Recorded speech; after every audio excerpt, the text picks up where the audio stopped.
11वां अध्याय देवताओं का देवी की स्तुति करना और देवी का देवताओं को वरदान देना। ओम ऐं ह्रीं क्लीं चामुंडे विचे, जय माता दी, हर हर महादेव। महर्षि मेधा कहते हैं, दैत्य के मारे जाने पर इंद्र आदि देवता अग्नि को आगे करके कात्यायनी देवी की स्तुति करने लगे।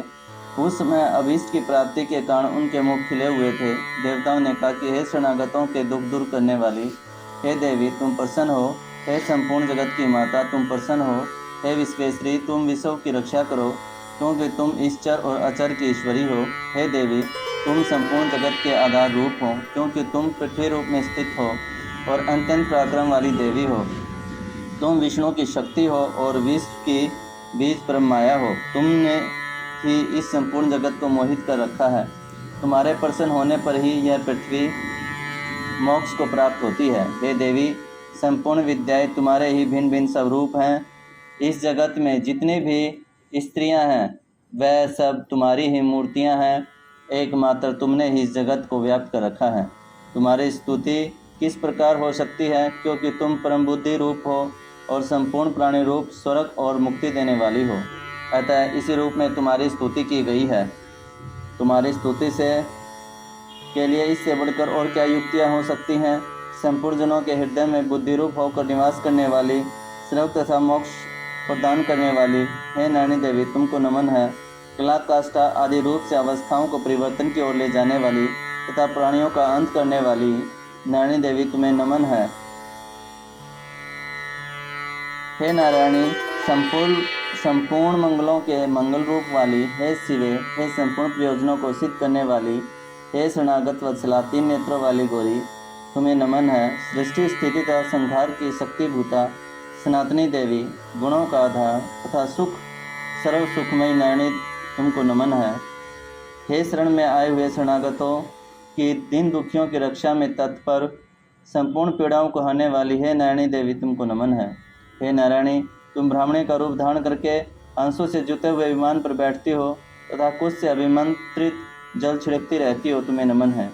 मैश्वरी रूप से त्रिशूल, चंद्रमा और सर्पों को धारण करने वाली महावृषभ वाहन वाली नैनी देवी तुम्हें नमन है। मोरों तथा कुकुटों से घिरी रहने वाली माँ शक्ति को धारण करने वाली, हे कुमारी रूप धारणी निष्पाप नारायणी तुम्हें नमन है।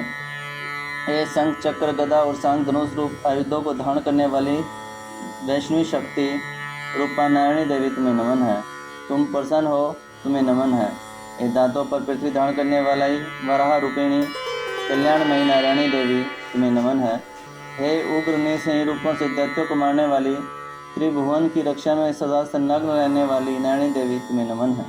हे मस्तक पर किरीट और हाथ में माँ वज्र धारण करने वाली, सहस्त्र नेत्रों के कारण उज्ज्वल वीरतासुर के प्राण हरने वाली इंद्रिय शक्ति, हे नारायणी देवी तुम्हें नमन है।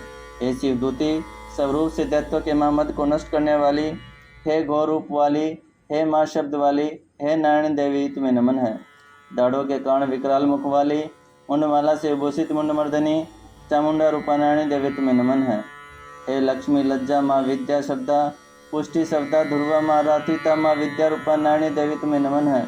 हे मेधा सरस्वती श्रोतकृष्ट ऐश्वर्य रूपिणी पार्वती महाकाली नियंता तथा ईश रूपिणी नारायणी देवी तुम्हें नमन है। हे सर्वसुख सर्वेश्वरी सर्वशक्ति युक्त देवी हमारी भय से रक्षा करो, तुम्हें नमन है।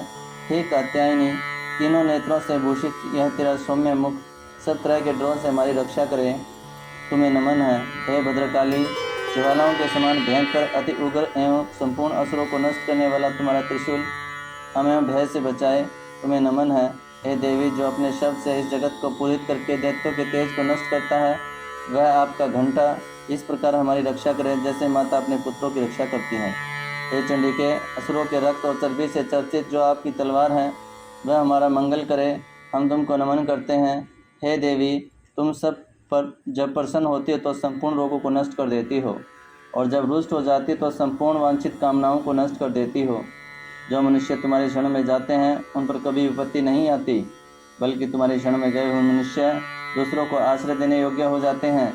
अनेक रूपों से बहुत प्रकार की मूर्तियों को धारण करके इन धर्मद्रोही असुरों का तुमने संहार किया है, वह तुम्हारे सिवा और कौन कर सकता था।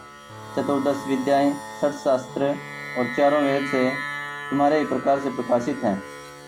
उनमें तुम्हारा ही वर्णन है। और जहाँ राक्षस, विषैले सर्प, शत्रुगण वहाँ और समुद्र के बीच में भी तुम साथ रहकर इस विश्व की रक्षा करती हो। हे विश्वेश्वरी, तुम विश्व का पालन करने वाली विश्व रूपा हो, इसलिए संपूर्ण विश्व को धारण करती हो। इसलिए ब्रह्मा, विष्णु, महेश की वंदनीय हो। जो भक्तिपूर्वक तुमको नमन करते हैं वह विश्व को आश्रय देने वाले बन जाते हैं। हे देवी, तुम प्रसन्न हो और असुरों को मारकर जिस प्रकार हमारी रक्षा की है, ऐसे ही हमारे शत्रुओं से सदा रक्षा करते हो। संपूर्ण जगत के पापों को नष्ट कर दो और पापों तथा उनके फलस्वरूप होने वाले महामारी आदि बड़े बड़े उपद्रवों को शीघ्र ही दूर कर दो। विश्व की पीड़ा हरने वाली है देवी, शरण में पड़े हुओं पर प्रसन्न हो। त्रिलोक निवासियों की पूजनीय परमेश्वरी, हम लोगों को वरदान दो। देवी ने कहा कि हे देवताओं, मैं तुमको वर देने के लिए तैयार हूँ।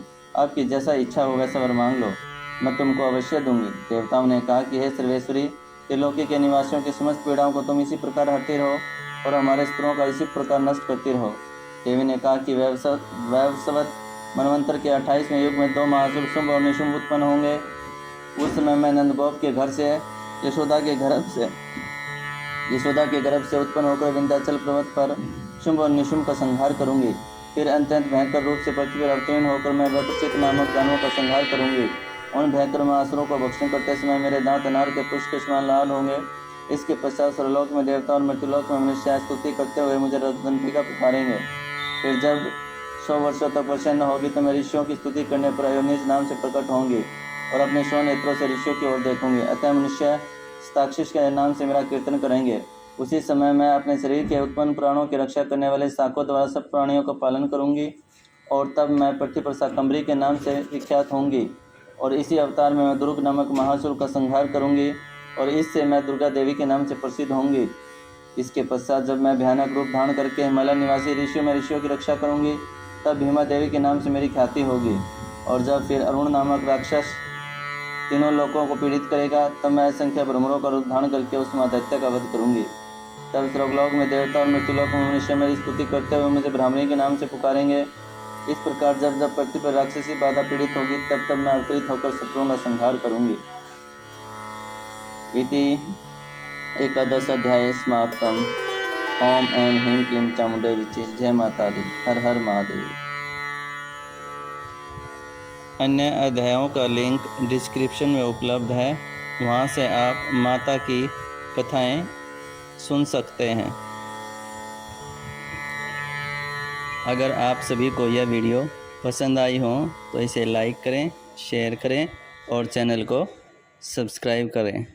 माता भगवती आप सभी का मंगल करें, आप सभी का कल्याण करें और आप सभी की मनोकामनाओं की पूर्ति करें।